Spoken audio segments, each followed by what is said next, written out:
नमस्कार सबको। आप सभी का स्वागत है युग अनुगूंज की कैलिफोर्निया चैप्टर की एक और सुंदर प्रस्तुति में। सबसे पहले मैं आपको संक्षेप में युग अनुगूंज के बारे में कुछ बताना चाहूंगी। युग अनुगूंज एक रजिस्टर्ड प्रकाशन संस्था और साहित्यिक एवं सांस्कृतिक समुदाय है जिसमें भारत और विदेश में 10,000 से भी अधिक सदस्य जुड़े हुए हैं।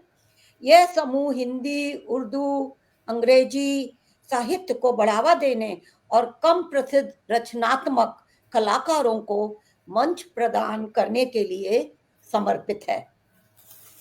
इस समुदाय की संस्थापिका निवेदिता चक्रवर्ती जी हैं, जो गुरुग्राम भारत में स्थित है। तो अब मैं आपको आज की हमारी अतिथि श्रीमती गीता विट्ठल महाजन जी से मिलवाऊंगी।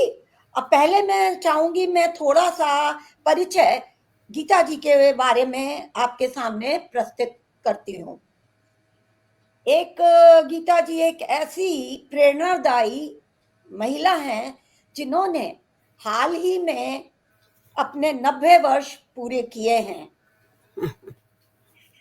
तो 90 वर्ष पूरे करने में मैंने एक उनको कार्ड भेजे थे, वो मैं आपको दिखाना चाहूंगी।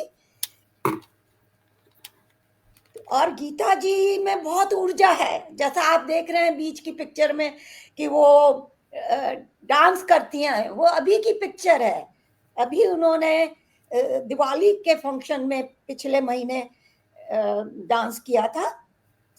75-80 वर्ष की उम्र में भी वो काफी वॉलंटियर करती थी, बहुत एक्टिव थी और रोजाना कई मील चल के, पैदल चलकर वो स्कूल पहुंचती थी। वो अभी भी गाना गाती हैं, डांस करती हैं और अभी भी वो कई एक्टिविटीज में पार्टिसिपेट करती हैं। अभी झांसी की रानी भी बनी थी वो एक उसमें। Next slide please. ये देखिए, इसमें वो अभी भी बहुत एक्टिव है। भले ही 1-1.5 घंटे की दूरी हो, टैक्सी से वो अकेले ही जाती हैं। रात का समय हो, लंबी दूरी हो, कभी भी उनकी हिम्मत उन्हें किसी प्रकार से रोक नहीं पाती है। तो इतनी साहसी, ऊर्जावान और बहु प्रतिभाशाली महिला से आपका परिचय करवाते हुए मुझे सचमुच बहुत खुशी हो रही है।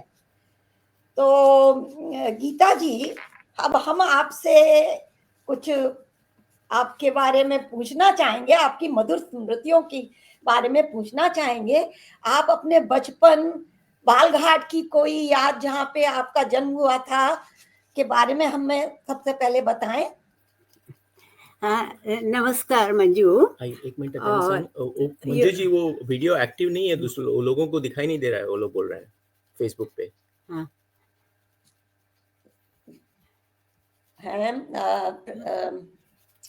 निवेदिता, वीडियो एक्टिव नहीं है।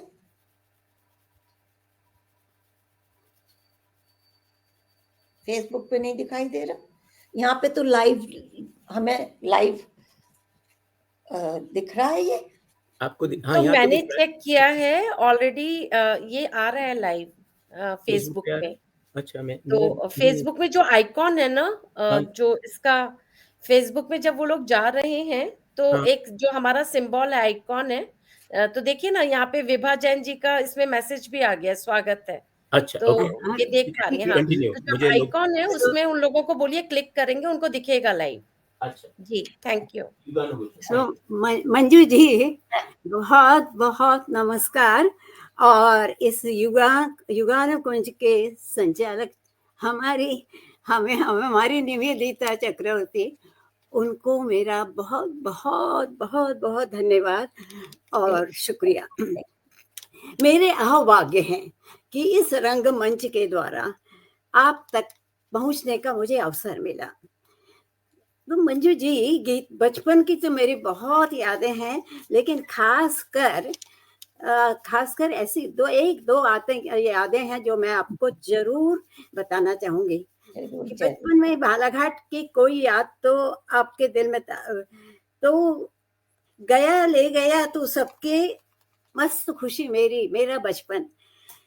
जन्म के बाद जब मैंने होश संभाले तो अपने आप को और अपने परिवार को दुर्ग नामक एक शहर में मध्य प्रदेश के जिला में, और उस वक्त मैं 8 वर्ष की थी। सारे भारत में रोज सुबह भारतीय नव युवकों की प्रभात फेरी निकला करती थी, आजादी का और वंदे मातरम की गूंज चारों फैलती थी। पिताजी हमें हमेशा इस बातें से अवगत कराते थे कि किस तरह क्यों कर, लेकिन जैसे ही परेड होती थी, भारतीय परेड के बाद ब्रिटिश सैनिकों की भी परेड निकलती थी बहुत बड़ी। और मुझे अभी भी याद है कि वे सैनिक हम सब बच्चों के पर जो परेड देखने को आए थे, हम वो मिट्टी के वो कुल्हड़ होते चाय के, उसमें से चाय पीते थे और हम सब के ऊपर मारा करते थे। बहुत गुस्सा आता था उस वक्त। दूसरी याद मैं आपको बताती हूँ, जो कि हम लोग महेंद्रगढ़ से बैकुंठपुर जा रहे थे। वहाँ रियासत में मेरे पिताजी को नौकरी मिल गई थी और वहाँ जाते जाते एक नदी पड़ती थी जिसमें बस हमेशा अड़क जाती थी। तो बस के किनारे उस दिन भी ऐसा ही हुआ, बस के किनारे हम सबको सोना पड़ा। यह रात अमावस्या की रात थी, अंधेरा चारों ओर, हम सब एक सोए हुए थे। इतने में एक चमकती हुई 2 आंखें और बहुत बड़ी शेर की जोर से आवाज आई। हम सब तो डर गए, इतने डर गए कि 5 मिनट में हमने देखा कि वो आवाज बंद हो गई और शेर हम सब से डर कर वहां से चला गया। और उसी तरह से एक आपको बताती हूँ, मुझे वर्धा जाना पड़ा था अपने बहन के घर में। तो वर्धा में जो मैंने देखा सेवाग्राम, गांधी जी के सेवाग्राम को मैंने देखा, इतना सुंदर। रघुपति राघव राजा राम के भजन के सेवाग्राम गूंजता था रोज रोज। मंजू कितनी सुंदर स्मृतियां हैं आपके बचपन की। और ये जो आपने परेड बताई ब्रिटिश सोल्जर की, ये हम लोगों के लिए तो बिल्कुल नई इंफॉर्मेशन है। तो बहुत अच्छा लगा आपका बचपन। ऐसा लगता है कि शुरू से ही आपका दृढ़, सतर्क और आप संवेदनशील रही हैं। तो आपका बचपन में कुछ नाम गीता जी नहीं था? हाँ मंजू, जन्म के बाद तो मेरे माता पिता ने मेरा नाम प्रभा रखा था। हाँ जी, हाँ जी। लेकिन महाराष्ट्र में ये तो हम लोगों में पता है, शादी के बाद नाम बदला जाता है। और मेरे पति ने मेरा नाम गीता रखा क्योंकि उन्हें भगवत गीता से, उसको पठन से बहुत ही लगाव था। भगवत गीता के श्लोकों को हमेशा मुझे अर्थ सहित बताया करते थे। यही मेरी बात है मंजू। कितना सुंदर वर्णन किया आपने अपने नाम का। तो गीता जी, उस समय लड़कियों की पढ़ाई आसान नहीं थी और आपके पिता ने आपको किस तरह आगे बढ़ने की प्रेरणा दी, हमारे साथ कुछ शेयर करें। उस समय मतलब गांव में, भारत समाज में लड़कियों को पढ़ाना बहुत आवश्यक नहीं समझा जाता था। कहा जाता था कि लड़कियां पढ़कर क्या करेंगी, आखिर नौकरी थोड़ी उनको करनी है, घर में रहे, चूल्हा चौका करते रहें। लेकिन मेरे पिताजी ने मुझे इसलिए इसके बाद की प्रोत्साहन दी कि उनकी 5 बहनें, मेरी 5 बुआ जो थी, अल्पकालीन समय में विधवा हो गई। अब उनके पास जीवन को आगे बढ़ाने का कोई भी साधन नहीं था। तो मेरे पिताजी ने उस वक्त से निश्चय किया कि अपने लड़कियों को मैं जरूर पढ़ाऊंगा। और इस तरह से मुझे बहुत ही पढ़ने का सुअवसर मिला। मंजू, आपकी कहानी हर बेटी के लिए आशा की किरण है। तो आपके देखिए पिताजी आपके लिए इतने अच्छे थे और आप बहुत लकी हैं गीता जी, आपके बच्चे भी आपके लिए बहुत अच्छे हैं। मैं देख रही हूँ आपका बेटा अरुण आपके साथ है और आपको असिस्ट कर रहे हैं। तो मैं आगे आपसे ये प्रश्न करना चाहूंगी कि आपने एमए, बीएड, साहित्य रत्न और संगीत विशारद इतनी सारी डिग्रियां हासिल करी, पढ़ाई और संगीत दोनों के प्रति आपका समर्पण कैसे बना? हाँ मंजू, मैंने एमए, बीएड, साहित्य रत्न, संगीत विशारद और कई डिग्रियां ली, हासिल की हैं। और साथ ही साथ मुझे संगीत के प्रति बहुत ही रुझान था, बहुत ही रुझान था। और हमारे घर के पास ही में भातखंडे, रायपुर में भातखंडे में संगीत विद्यालय था। वहां जाकर मैं शाम को 6 बजे से 8 बजे तक संगीत सीखती। वह एक वातावरण इतना सुंदर था, इतना सुंदर था कि आपके कानों में केवल संगीत संगीत संगीत ही। तो इस तरह से संगीत के साथ साथ मैंने नृत्य कला भी सीखने की कोशिश की। कुछ समय तक मैंने कथक जरूर सीखा है और आज तक भी नृत्य कर रही हूँ, जैसे आपने देखा। साथ ही यहाँ आने के बाद भी मैंने मंजू बहुत डिग्रियां ली हैं। CBST की डिग्री ली, चाइल्ड डेवलपमेंट एजुकेशन में मैंने परीक्षाएं दी। तो मंजू मंजू हाँ, बहुत अद्भुत, बहुत अद्भुत। आपने शिक्षा और संगीत दोनों में कैसे संतुलन बनाए रखा, और आपकी मेहनत और आपका अनुशासन आज भी हम सब के लिए प्रेरणा का विषय है। तो अब आप हमें बताएं कि जब आपका विवाह हुआ 1960 में, उस समय की कोई खास स्मृति जो आपके मन में अभी भी ताजा हो जाती है बहुत बार, उसको हमारे साथ शेयर करें। हाँ मंजू, विवाह तो एक जीवन का बहुत ही पवित्र संबंध होता है। और 1960 में जबलपुर में मेरी बड़ी बहन के घर में मेरा विवाह हुआ। मेरे पति का नाम श्री विठल गोविंद महाजन था। मेरा विवाह बहुत धूमधाम के साथ हुआ था, बहुत ही धूमधाम के। वहाँ के चीफ मिनिस्टर वगैरह सब भी आए हुए थे। लेकिन विवाह के साथ साथ वहाँ एक बहुत सुंदर चीज जो हम सब बारातियों को दिखाने लेकर गए थे, वह थी जबलपुर में नर्मदा नदी पर भेड़ा घाट, संगमरमर के घाटियों से ऊपर से नर्मदा इतनी जोरों से उतरती है कि उसके पानी से धुआं निकलता है। उसको धुआंधार कहते हैं। और जिस तरह से यहाँ पर नायग्रा के हमने देखा, मुझे ख्याल है कि हमारे मध्य प्रदेश में, हमारे भारत में यह जलप्रपात अपना एक अनोखा दृश्य हम सबके सामने बहुत सुंदर है। आंखें एकदम चौंधिया जाती हैं। और एक जगह पे तो वो छोटी सी जो जगह थी, वहां से बंदर कूदा था, ऐसा कहते हैं, तो उसको बंदर कूदनी भी कहते हैं। मंजू आप बोलो। कितना प्यारा है कि आपके विवाह की यादों में रोमांच, हंसी और शहर की चमक, ये सब भी शामिल है। आप हमेशा से ही जीवन को मुस्कान के साथ देखने वाली रही हैं, तो आपका ये भी याददाश्त हमारे लिए बहुत ही अच्छा लगा जानकर। तो अब अगले प्रश्न की ओर चलते हैं कि तीनों बेटे आपने परवरिश करी शुरू से, तो उसकी कोई मजेदार याद बताएं आप अपने बच्चों की। मंजू, मुझे गर्व है कि मेरे तीनों बच्चों ने मुझे मातृत्व के उच्च पद पर पहुंचा दिया है। न केवल शैक्षणिक दृष्टिकोण से, बल्कि नैतिक रूप से, वो पूर्ण रूप से उन्होंने ये संभाला है। मेरा दूसरा बेटा, जो मुझे याद है अभी भी, 12th के स्कूल बोर्ड में प्रथम क्रमांक लेकर आया था। वह यादगार मेरे जीवन के वो यादगार मेरे जीवन में एक अमूल्य स्थान रखता है। मैं अपनी पाठशाला, आपको एक उसकी घटना बताती हूँ। मैं अपनी पाठशाला में अपने स्कूल का रिजल्ट देख रही थी। अचानक मेरी उस किताब का मेरी दृष्टि हुई। उसमें रवि महाजन का नाम था, कॉलेज का भी नाम लिखा हुआ था।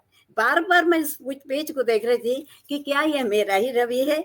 मेरे आंखों में आंसू आ गए और जब मैंने देखा कि यह मेरा ही रवि है, यह आंसू मेरे सुख और कितनी खुशी थी आपको बताऊं।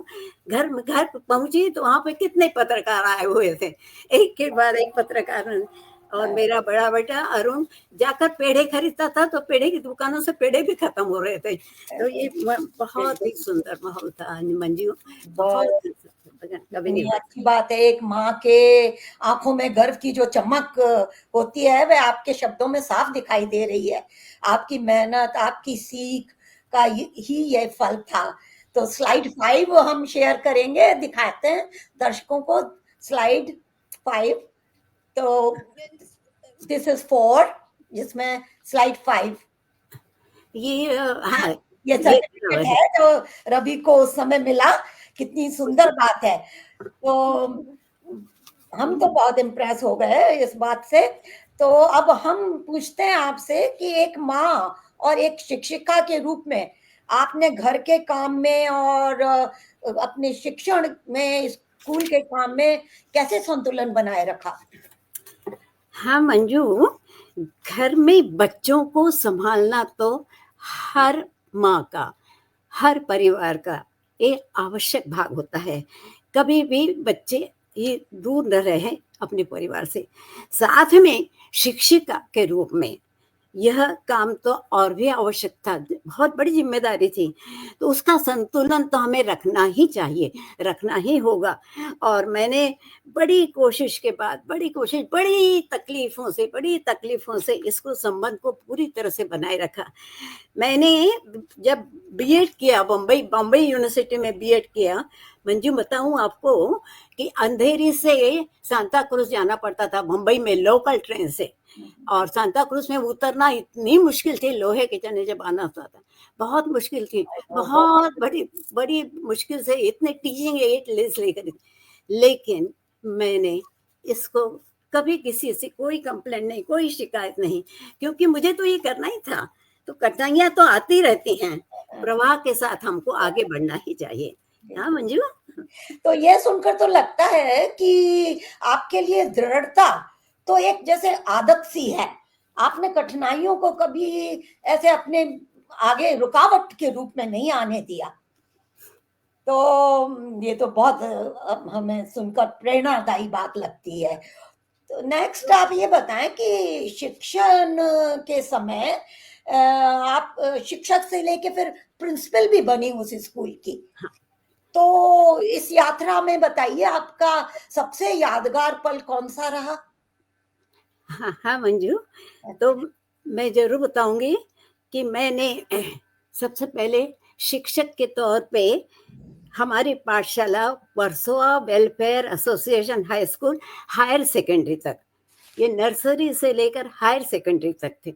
इसमें 2 मीडियम थे, मराठी और इंग्लिश। 1500 विद्यार्थी इंग्लिश मीडियम में थे और 500 विद्यार्थी मराठी मीडियम में थे। इतने बच्चों को संभाला।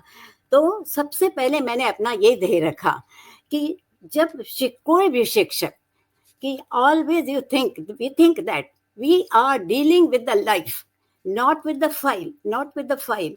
बच्चों को, हर बच्चों की प्रवृत्ति को सुनना, समझना और उसके अनुसार काम करना, यह सोच के ही मैंने स्कूल ज्वाइन किया था। हमारी पाठशाला गवर्नमेंट शासित थी और जब मैं प्रिंसिपल बनी, मुझको एक के बाद एक प्रमोशन मिलता गया और मैं प्रिंसिपल बनी। प्रिंसिपल होने के बाद सबसे पहला मेरा काम था कि एसएससी बोर्ड की एग्जामिनेशन की तरफ, खास 10th और 12th की जो बोर्ड एग्जामिनेशन होती है उसमें रिजल्ट्स अच्छे आने चाहिए और मुझे इसमें काफ़ी सफलता मिली। दूसरा, मैंने जो काम अपने स्कूल में किया वह मेरा अपना अनोखा था कि वह था सर्वप्रथम ओकेशनल गाइडेंस को मैंने इंट्रोड्यूस किया हमारे स्कूल में।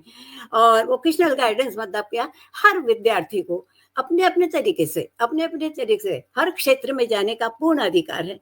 कोई जरूरी नहीं कि हमेशा वो डॉक्टर ही बने या इंजीनियर ही बने। उस तरह वो कोई भी बन सकता है, वो घर के उद्योग को शुरू कर सकता है, अपने परिवार चला सकता है, जहाँ भी जाएगा वहीं पर वह सफल हो सकता है। इसके लिए मैंने वहां पर बम्बई में श्रमिक विद्यापीठ की मदद से यह इंट्रोड्यूस किया। ऑफ कोर्स गवर्नमेंट की मैंने परमिशन ली थी अपने ट्रस्टीज लोगों से परमिशन लेकर मैंने बच्चों को कितनी ऐसे उद्योग करने के लिए ट्रेंड किया, जैसे चाहे तो कॉटेज इंडस्ट्री की तरफ से कई प्रकार से। यह मेरा बहुत बड़ा काम था। उसी तरह से स्कूल में हमेशा की तरह एनुअल गैदरिंग होते रहते हैं, एनुअल गैदरिंग होते थे, थीम प्रदर्शन होते थे, एग्जीबिशन होते थे, एनुअल स्पोर्ट्स होते थे और नृत्य आदि के कंपटीशन होते थे। इन सब चीजों के लिए मैंने कहूँगी मतलब हम सब शिक्षकों ने मिलकर एक थीम बनाई थी कि यह एग्जीबिशन एक थीम पर रहेगा। तो ये कैसा होगा कि सारे बच्चों को 4 भागों में, 4 ग्रुप में ग्रीन हाउस, ऐसे हाउस दिया, green house, red house, blue house, ऐसे हाउस दिया और हर एक को एक थीम दी थी। एक को ट्रुथ दिया था, सत्य, दूसरे को दिया था अहिंसा, तीसरे को दिया था जस्टिस और चौथे को दिया था राइट एक्शन। और ये बच्चे उसी के अनुसार से अपना कुछ जो भी प्रदर्शन करना चाहे कर सकते हैं। और इसी समय साइंस प्रदर्शन भी हुआ था। मुझे बहुत खुशी है कि इस प्रदर्शन के हमारे स्कूल में प्रतिभा पाटिल आई हुई थी, बहुत खुशी थी। अब मैं चाहूंगी कि स्लाइड 6 दिखाई जाए और उसके बाद स्लाइड 7 दिखाई जाए, जिससे गीता जी का पता चले। इसमें गीता जी एज अ प्रिंसिपल खड़ी है। ये हमारे पाठशाला है। हमारे हाथों से हमको बहुत बड़ा ग्राउंड, ये है एग्जीबिशन। हाँ, ये एग्जीबिशन लगवाई है गीता जी ने। छोटे बच्चों को अपने अनुसार, अपने थीम के अनुसार कुछ भी आगे बढ़ने का अवसर मिलता है। बच्चे कितने खुश होते हैं जब वो बताते हैं, एक्सप्लेन करते हैं कि उन्होंने क्या किया था। तो ये एग्जीबिशन जिसमें प्रतिभा पाटिल का आप बता दीजिए। प्रतिभा पाटिल भी इसी एग्जीबिशन में आई थी। मेरे ख्याल में वो 8 और 9 स्लाइड भी दिखाए हैं, तो अच्छा रहेगा। स्लाइड 8 ये प्रतिभा पाटिल आई हुई है, मैं देख रही हूँ गीता जी भी खड़ी हुई हैं। प्रतिभा पाटिल आ रही हैं। उन्होंने बच्चों के साथ इतना प्रेरणापूर्वक भाषण दिया था, बहुत ही सुंदर था। तो मुझे बहुत खुशी है। इसी तरह हमारे पाठशाला में सुनील दत्त जी हमारे हमेशा मेहमान रहते थे। उन्होंने हम सबको बहुत, तो इसका रीजन क्या था मालूम? हमारे पाठशाला में वैसे B.R. चोपड़ा, रमानंद सागर, डॉक्टर कपूर, हम जो हमारे स्कूल के ट्रस्टी थे, और मैंने अपना शन इन सब के साथ अपने पाठ्यक्रम के साथ इन सब का सुना, उन्हें बुलाया, उनको सत्कार किया और बच्चों से उनको मिलाया। मुझे अभी भी याद है मंजू कि जब हमारे पाठशाला में बेंसारकर आए थे तो बच्चों को संभालना मुश्किल हो गया था। यह क्रिकेट खेलने के लिए इतने बच्चे पागल हो गए थे उनको देखने के लिए। उनके पास, मेरे पास कोई चित्र नहीं था। तो आप कितनी लकी रही हैं कि स्लाइड 8 और 9 मैं चाहूंगी कि सबको दिखाई जाए, दर्शकों को, कि आप सिर्फ यही नहीं कि आपने पढ़ाई तक सीमित रहा, आपकी एक्टिविटीज और भी काफी आपने स्कूल में कराई। यहाँ सुनील दत्त जी आए हुए हैं और आपने बताया रामानंद सागर और कई बहुत हस्तियां से मिली। तो मैं सोचती हूँ आप कितनी लकी हैं। मैं भी मेरी भी इच्छा कर रही है कि मैं भी मिलती इन सब हस्तियों से। तो बहुत खुशी है कि ये है सुनील दत्त जी। और इस तरह से दूसरी बात जो मैंने की है, जो मुझे बहुत आज तक पसंद है, बाबा आमटे ये सब महाराष्ट्र के समाज सुधारक थे, न केवल महाराष्ट्र में बल्कि सारे भारत में इनका नाम था, और भारत सरकार की तरफ से इन्हें बहुत पुरस्कार की। इन्होंने क्या काम किया, इन्होंने कुष्ठ रोगियों को, लेप्रेसी रोगियों के लिए आनंदवन आश्रम बनाया, जो कि चंद्रपुर नामक शहर में उपस्थित है। हम बच्चों को सोशल सर्विस बच्चों को वहां लेकर गए, उनसे परिचित कराया, रोगियों से मिलाया, और बाद में इस तरह से हमने लोग बच्चों को यह बताया कि यह रोग जो होता है ये मतलब कॉन्टेजियस नहीं है। अगर शुरू में ही इसका उपचार किया जाए तो बाबा आमटे ने खुद तो काम किया ही, उनकी दोनों बहुएं और दोनों बेटे जो डॉक्टर हैं आज भी काम कर रहे हैं। और इन्हीं की यादगार से तौर से हम लोगों ने, हमारी पाठशाला ने और सभी पाठशालाओं ने मिलकर पनवेल के पास, बंबई में पनवेल के पास एक जगह है जिसको कहते हैं वाकड़ी, वहां पर अपने बच्चों को लेके जाते थे, उनसे संवाद कितनी अच्छी तरह से लेके जाते थे। हमारे 100 बच्चे वहां गए तो वहां के सब बच्चे वापस आते थे। इस तरह से बस की चेन बना करती थी, बच्चे जाते थे, श्रमदान करते थे, सारा दिन बहुत अच्छी तरह से खाना पीना कूदना। और वहां पर एक नदी भी थी, तो वहां पर नहाने से बच्चों को इतनी खुशी होती थी, और उनको देखने के लिए हमारे पास हम अपने प्यून्स को लेके गए थे। तो बहुत अच्छा काम किया मंजू। आज भी अगर कोई भी अगर बंबई पनवेल के पास वाकड़ी में जाएंगे तो वहां पर हम सब लोगों का नाम बहुत अच्छी तरह से लिखा हुआ है, आप लोगों को दिखेगा। बहुत सुंदर, बहुत सुंदर, बहुत सुंदर। बोल मंजी। बहुत अच्छी। आपने तो देखिए श्रमदान इतना जो कल्याणकारी काम है वो भी करवाया बच्चों से, और बच्चों में कितनी अच्छी संस्कार डाले आपने। तो बहुत ही अच्छा है आपका स्कूल की जो आपकी यादें हैं, as a principal, as a teacher, as a worker. तो अब हम थोड़े से गंभीर विषय की तरफ आते हैं। तो ये आपके जीवन के कुछ कठिन पल है। तो 1985 में आपके पति का देहांत हुआ, अचानक हुआ, तो फिर जीवन ने करवट ले ली कुछ और। तो उसके बारे में थोड़ा सा शेयर करें हमारे साथ। हाँ मंजू, ये तो जीवन एक पहेली है, कभी हंसाती है कभी रुलाती है। और मेरे जीवन में 1985 में मेरे पति के अकाल और अचानक मृत्यु हो गई, और मेरे जीवन का एक बहुत ही कठिन प्रसंग था। चारों ओर जैसे अंधकार छा गया था। विवाह के केवल 25 वर्ष और मेरे पति की आयु केवल 55 ईयर्स की थी, और तीनों बच्चे कॉलेज में पढ़ते थे। बड़ी कठिनाइयां क्या बताऊं, लेकिन फिर भी अपने आप को संभाला। और सबसे ज्यादा मेरा हौसला बढ़ाया मेरे अपने बच्चों ने, अपने विद्या के द्वारा, अपनी पढ़ाई के द्वारा उन्होंने इतना हौसला बढ़ाया कि मेरी इस निराशा को आशा में बदल दिया। बहुत मेरे अपने बच्चों पर बहुत ही गर्व है, बहुत ही गर्व है। मंजू बोलो। इतनी कठिनाई के बाद भी आपने देखिए अपने बच्चों के साथ और कैरियर के साथ अपने को संभाले रखा, और उस समय बच्चों ने आपका साथ दिया, बहुत आपकी हिम्मत बढ़ाई। तो ऐसी वार्मथ कमी घरों में होती है। ऐसा परिवार सच में गॉड ब्लेसिंग होता है, और वो हम देख रहे हैं कि आपके बच्चे बहुत ऊंचाइयों तक पहुंचे हैं। मुझे आप बहुत गर्व होता है कि मैं आपसे कनेक्टेड हूँ, और आपके बच्चों के बारे में भी मेरे को पता है, आप शेयर करती हैं। जब आपका बेटा फेलो बने थे यूनिवर्सिटी में, मुझे सब याद है। और आपकी तो ये यादें ट्रूली असली समृद्धि की यादें हैं। तो बहुत खुशी है सब ये जानकर।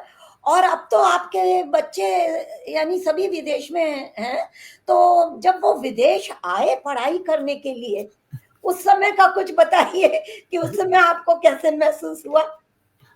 तो उस वक़्त मैं, जब मंजू एक माँ होने के नाते बच्चों का विदेश जाना सचमुच दुखदाई था, और वो भी विदेश सोचकर ही दिल दहल जाता था।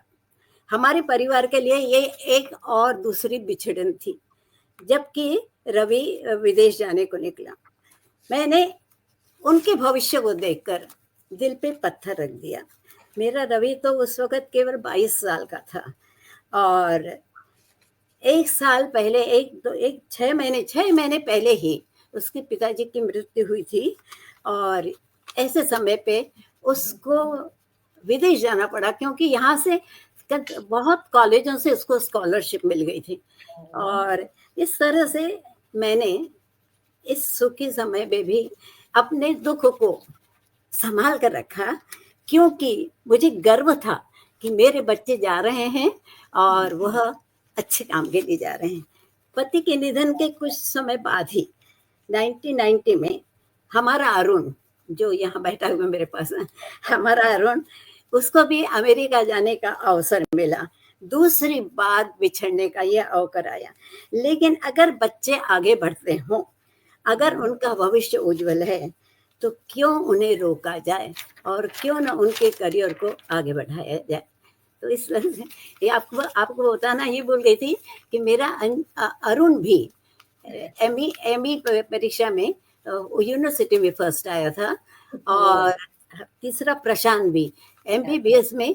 और आपको तो मालूम है कि 2 साल पहले तो वो पीडियाट्रिक यहाँ मिशिगन में पीडियाट्रिक्स में वह चेयरमैन बन गया है।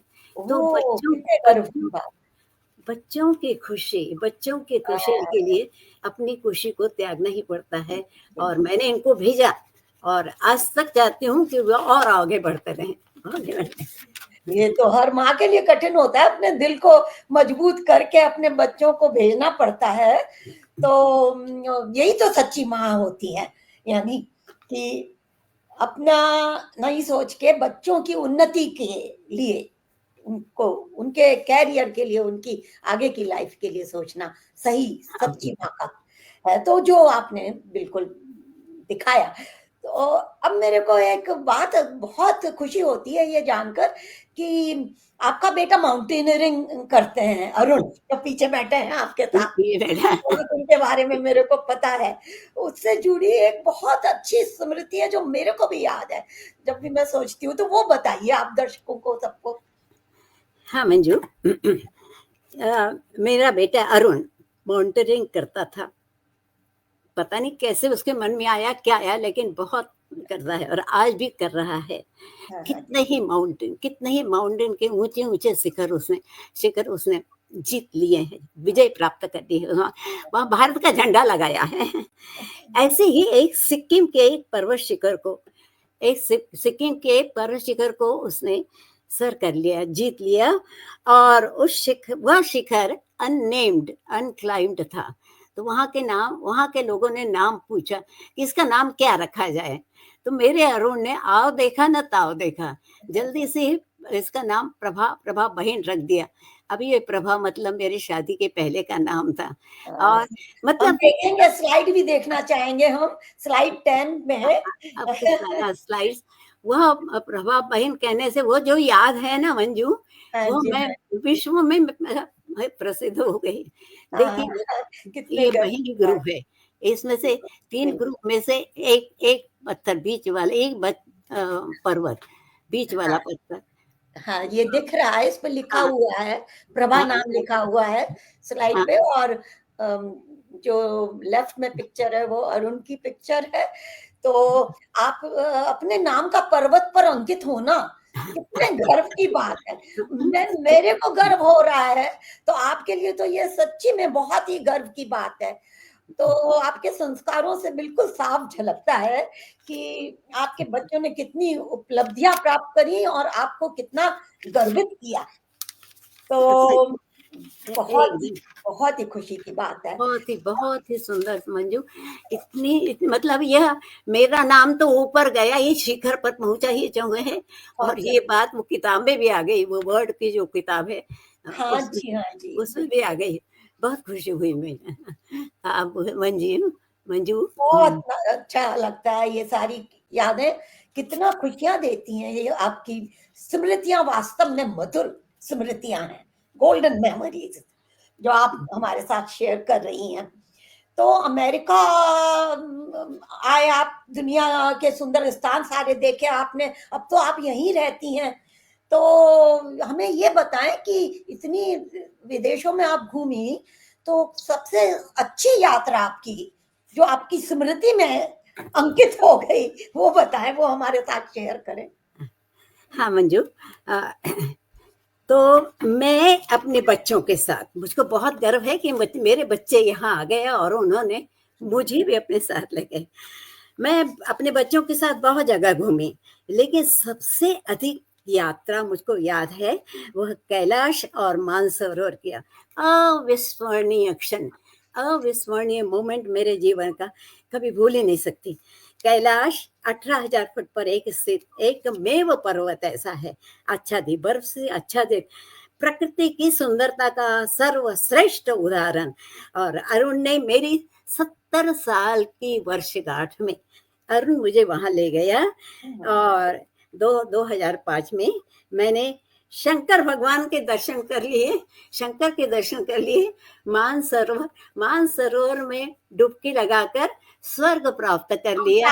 की स्लाइड 14 और 15 देखें, 70 साल की उम्र में लोग हिम्मत नहीं करते हैं मानसरोवर की चढ़ाई के लिए। वास्तव में हमारे लिए ये बहुत नहीं, ये तो ये आपकी नहीं मानसरोवर अगली शायद 15वां। हाँ जी, देखा आपने कितना सुंदर पर्वत है। और इस तरह से 13 स्लाइड, शायद 13वीं स्लाइड में आप शायद डुबकी लगा रही हैं उसमें। तो मानसरोवर वो बड़ा, हमने सुना है कि बड़ा ठंडा पानी होता है, वो बड़ा ठंडा पानी, बड़ा ठंडा। और आज तक उन्होंने कहा कि कोई भी यहाँ नहीं गया ठंडा पानी होने से, कोई भी नहीं। मैंने आओ देखा ना ताव देखा, जाकर डुबकी लगा ली और सोचा भी नहीं कि पानी ठंडा है कि क्या है। अरुण कहता ही रहा आई आई आई, और मैं उधर गई, डुबकी लगा दी मैंने। तो कहने का मतलब ये है कि इतनी सुंदर जगह, इतनी सुंदर जगह, यह न केवल रिलीजियस है बल्कि नैसर्गिक रूप से चारों तरफ एकदम सन्नाटा और पर्वत श्रेणियां, चारों तरफ पहले पर्वत श्रेणियां कि कहते हैं ना कि एक ब्रह्मा का पर्वत है, एक सरस्वती देवी का पर्वत है। इस तरह से पर्वतों के बीच में यह कैलाश पर्वत है। जैन धर्म की कैलाश की पर्वत की दिख रही है पीछे जो सफेद, जैन धर्म का, बौद्ध धर्म का और तिब्बत लोगों के धर्म का, और खास तौर से अपने भारतीय लोगों का भी बहुत ही पवित्र स्थान माना जाता है। और हिम्मत की बात, प्रेरणा है आप तो सबके लिए कि भाई कोई भी उम्र हो, डरो मत, और कठिन से कठिन यात्रा, चढ़ाई पहाड़ की, सब कुछ पॉसिबल है। आप तो कहते हैं ना मंजू कि यहाँ थी दिल में चाह तो हो दर्शन कैलाश के, मुझे हृदय की दाह मानसरोवर स्नान के।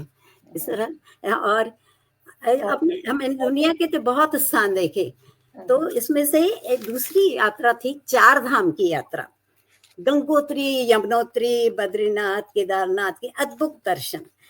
उसी तरह से सफारी, कीनिया का सफारी, कितनी सुंदर, बाप रे, एक भी जगह नहीं छोड़ी थी मैंने देखने की कीनिया का। और इसके अलावा कानकुन के समुद्री तट पर अर्जेंटीना के कैलिफा, इतना बड़ा जो विशाल एक ग्वासू जलप्रपात है, विशाल जलप्रपात है, उसमें भी जाकर हम उसके हमारी बोट उसके बिल्कुल नदी गई, जल प्रवाह के पास में गई, और हमने उसके पानी से अपने आप को धन्य माना। और इतना ही नहीं, पैर कोस्टा रिका की हरियाली, पेरिस के एफिल टावर पे संग्रहालय, और खास तौर से लंदन के बकिंघम। और इतना ही नहीं, सबसे ज्यादा जो मुझको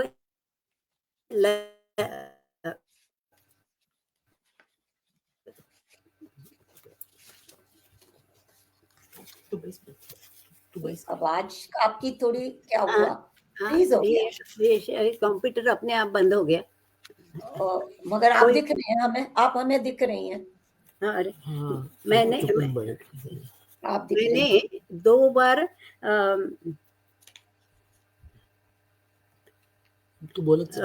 ऊँट की सवारी की, खास तौर से। हाँ, इस उम्र में ऊँट की सवारी हाँ, बहुत बच्चे और हम जब जवान लोगों को देखते हैं वो डरते हैं ऊँट पे बैठने में। मोरक्को में ऊँट की सवारी की। अरे वाह, क्या मजा आई। और उस दिन वो सूर्यास्त नहीं, सूर्योदय के समय में मैंने अपना सूर्य नमस्कार भी किया, जो हम लोग यहाँ सीखते हैं। बिल्कुल, बिल्कुल हम देखेंगे। अब अगली स्लाइड देखते हैं। तो स्लाइड 14, 15, 16 आपकी यात्राओं के बाद देखिए सूर्य नमस्कार। ये ये देखिए ऊँट की सवारी, देखिए क्या मस्त। और वो भी मरुस्थल में। हाँ, और उस समय ये जो सूर्य नमस्कार कर रही हैं आप, ये कौन सी जगह पे था ये? सहारा मरुस्थल में, मोरक्को में। बिल्कुल, बहुत देखिए मैं इधर सूर्य उदय हो रहा उधर, और मैंने नमस्कार करना शुरू कर दिया। सोचा भी नहीं कि स्लाइड 16 भी हम देखना चाहेंगे कि उसमें आप क्या कर रही हैं, क्योंकि ये हम लोग के लिए आप ये मेरे को इजिप्ट का लग रहा है। ये इजिप्ट गए हैं। इजिप्ट मंजू, ये इजिप्ट में गए थे। इजिप्ट में वहां पर एक से एक बढ़कर मीनारे देखी। वाह वाह, क्या खूबसूरत। क्या ये इंसान बना सकता है? कब बनाया, कैसे बनाया? ये बात सोचने पे भी एक तरह से दिल दहल जाता है। इतनी बड़ी बड़ी इमारत, इतनी सुंदर। आपकी यात्राएं, आपकी मेमोरीज बहुत सुंदर हैं, और ऐसा लगता है कि जीवन को आपने खुले दिल से जिया, और ये हम सबके लिए बड़ा प्रेरणा का विषय है। और आपके अनुभव बताते हैं कि आप तो बहुत अनुभवों की धनी है, जो आप हमारे साथ शेयर कर रही हैं। तो मैं सचमुच जीवन को यहाँ आने के बाद पूर्ण रूप से मनसोक्त, जिसको कहते हैं, रूप से जिया है। और 2 बार तो हवाई भी गई, और इसके अलावा और न जाने गेलापागोस गई थी मैं।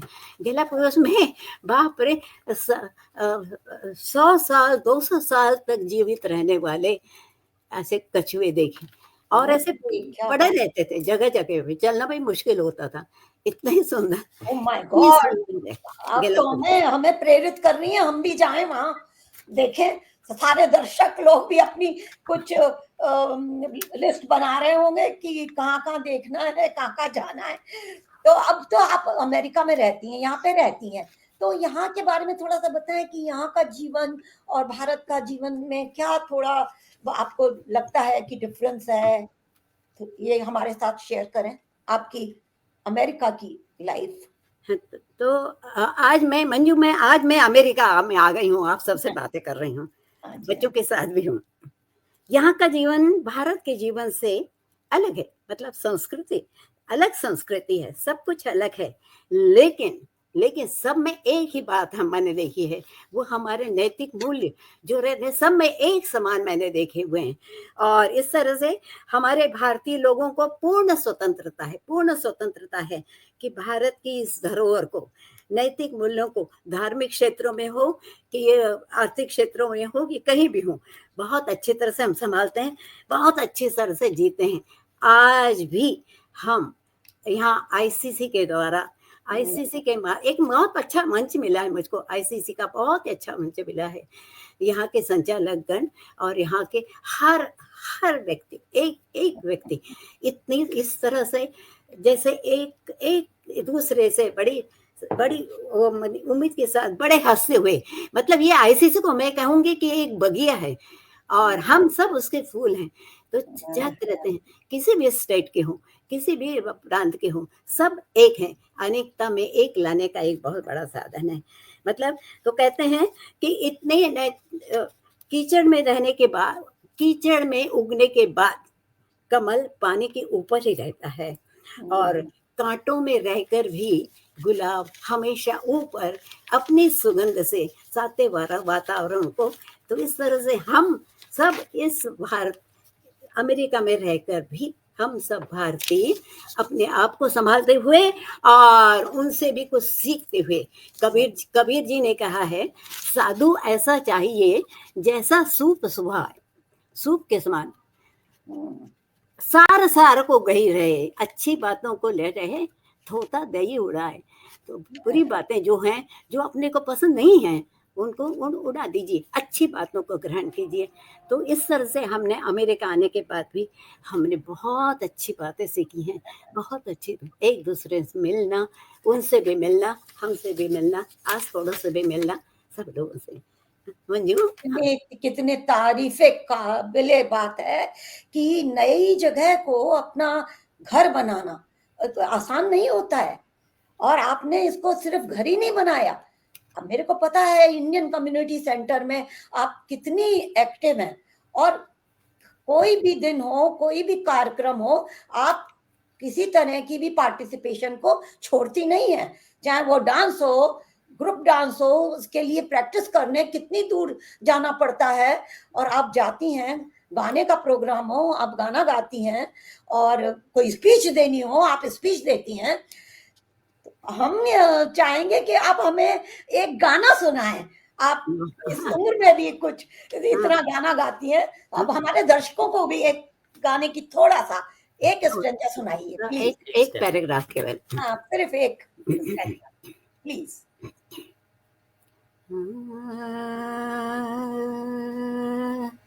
रसिक बलमा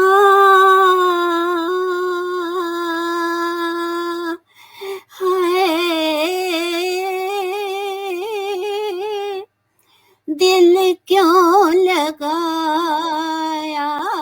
तुझसे, दिल क्यों लगाया, जैसे रो रो दिल लगाया, रसिक बलमा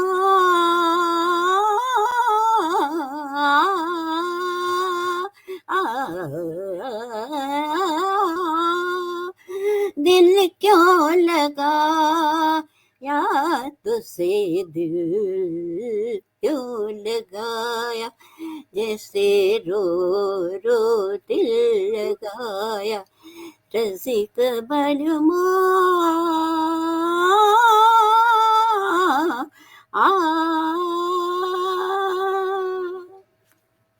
thank you, such a graceful प्रस्तुति। दर्शकों को मैं ये फिर से याद दिलाना चाहूंगी कि गीता जी 90 प्लस हैं, 90 इयर्स कंप्लीट करें। इस उम्र में इतना सुंदर गायन, मैं गीता जी को बहुत नमस्कार करती हूँ। अब हम थोड़ा अपने अंतिम उस पे क्वेश्चन पे चलेंगे कि आपने पूरे जीवन को देखा, आपने इतना अच्छा जीवन व्यतीत किया, हमको बहुत गर्व है कि आपका जीवन बहुत प्रेरणादायक रहा। तो आप हमें ये बताइए कि किस बात पर आपको गर्व है, सबसे अधिक गर्व है, और आज की पीढ़ी को आप क्या संदेश देना चाहेंगी? हाँ मंजू, एक माँ के तौर पर और एक शिक्षिका के माध्यम से मैं सभी दर्शकों को, श्रोतागणों से, आज की पीढ़ी से यही कहना चाहती हूँ कि जैसे भगवद गीता में कहा है, कर्मण्यवादी कारस्ते माँ फलेषु कदाचन, काम करते रहो, फल की चिंता मत करो और आगे बढ़ते रहो। और दूसरी बात मैं ये बताना चाहती हूँ कि हमेशा हर व्यक्ति को एक स्टूडेंट की तरफ रहना है, एक स्टूडेंट की, विद्यार्थी की तरह रहता है। विद्यार्थी जो विद्या को ग्रहण करता है, विद्या को वो कभी, और this is particularly this America, this is a land of opportunity. जितना सीख सकते हो उतना सीखो। कभी ये मत सोचो कि मेरी उम्र हो गई है। अरे भाई, उम्र तो बढ़ती ही रहती है, वो तो अपने तौर से बढ़ती ही रहेगी, वो कभी पीछे नहीं हटेगी। लेकिन हमको यह क्षण जो जीवन मिला हुआ है, ये दोबारा नहीं मिलता है। इस जीवन के हर क्षण को एक ऐसे तरह से हम कर लें कि हमें भी याद रहे, दुनिया को भी याद रहे। तो यही कहूँगी कि just lead a life of a student, try to learn so many things and try to be very active throughout your life. Don't think about your age and don't think of, हमेशा मुस्कुराते रहो, हमेशा खुश रहो। और यही आप सबको कहना चाहूँगी, मेरी तरफ से इतनी ही बात कहूँगी। आपका हर शब्द बहुत ही अनुभव और गहराई से भरा हुआ है। आपने कितनी अच्छी शिक्षा और मार्गदर्शन युवा पीढ़ी का किया। आज की पीढ़ी के लिए ये मार्गदर्शन अमूल्य है। तो अब अंत में मैं गीता जी का अपने हृदय से धन्यवाद करती हूँ। हम सबको प्रेरणा, साहस और संवेदना दी। आपका जीवन बताता है कि कठिनाइयों के बावजूद आगे बढ़ना ही सफलता है। आपके अनुभवों ने हमारे मन को समृद्ध कर दिया। युगानुगूंज कैलिफोर्निया चैप्टर की ओर से हम आपको स्वास्थ्य और दीर्घ आयु और खुशियों की ढेर सारी शुभकामनाएं देते हैं। सारे दर्शकों को भी मैं बहुत धन्यवाद करना चाहूंगी कि आप लोग हमसे जुड़े और आपने गीता जी की मधुर स्मृतियां देखी और सुनी और शायद उससे आपने कुछ शिक्षा भी ली। तो धन्यवाद दर्शकों। अगली प्रस्तुति में फिर मिलेंगे। सबको मेरा नमस्कार। धन्यवाद।